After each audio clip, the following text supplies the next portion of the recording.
People whom you love are not easy. Transform yourself in such a way. Being in your presence, unknowingly, their cup will turn around. As far as your spiritual process is concerned, anyway you're alone. Namaskaram Sadhguru. I'm in a relationship with a very bitter person who is not interested in spirituality. How can I handle my relationship without losing my way on the spiritual path? If your concern is your spiritual growth only, then if you have a demon for your partner, that's the best thing. But your partner, your husband, wife is not just about spiritual growth, you also want to have a pleasant life in the family. Then you have to choose someone whom you like, but any human being on the planet, there is something that you don't like about them, isn't it so? So you use that part of it for your spiritual growth, and the rest of it you enjoy. Just as life. So if your intention is to have a good family, then some rapport is needed between two people, otherwise it won't work. Especially if you have produced children, then rapport is must, otherwise you'll foul the new life that's come up. If you create a foul atmosphere, you'll foul up the new life that is coming up. Nobody has any right to do that actually, but people are doing it. But no human being has any right… You can mess yourself up as much as you want, that's up to you. But you can't mess up a fresh life that's just coming up. So, if you're looking for good life, family life, then one has to find rapport. And that rapport means some areas of commonality at least. But if you're looking for spiritual life, it doesn't matter what kind of person he is, you can use everything for your growth, everything for your growth, if that's all your focus is. But generally your focus is both ways, you want to have a little bit of that and a little bit of this, so mixed fare. So it gets little complex. So, to build a rapport takes effort, takes compromise, takes love, endurance. Takes endurance, you know. Somebody is constantly like this, you want to build rapport with that person, but you don't want to go his way. That takes lots of endurance. Yes or no? People whom you love are not easy. So what can you do? One thing is to transform yourself in such a way. Being in your presence, unknowingly, their cup will turn around.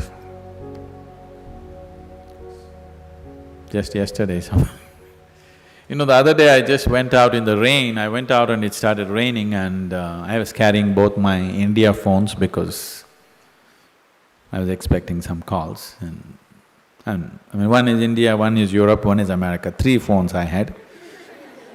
One I had in my jacket, other in my trouser pockets, and by the time I got here it got wet and both the phones just burnt up. Then people around me were telling me, Sadhguru, why carry 2 phones? Now we can have 2 SIM cards in one phone. If you hold it like this, you can speak on the India SIM card. If you turn it around, it just shifts into the other SIM card. You don't have to switch anything, just this way it handles one SIM card. If you turn it around, it handles another SIM card. You have to become like this. I was very suspicious of this phone, I didn't get it, but but you must become like this. If you wish to take people who are around you with you, if you want to walk alone, it's very easy. If you want to take people with you, then it takes a considerable amount of effort.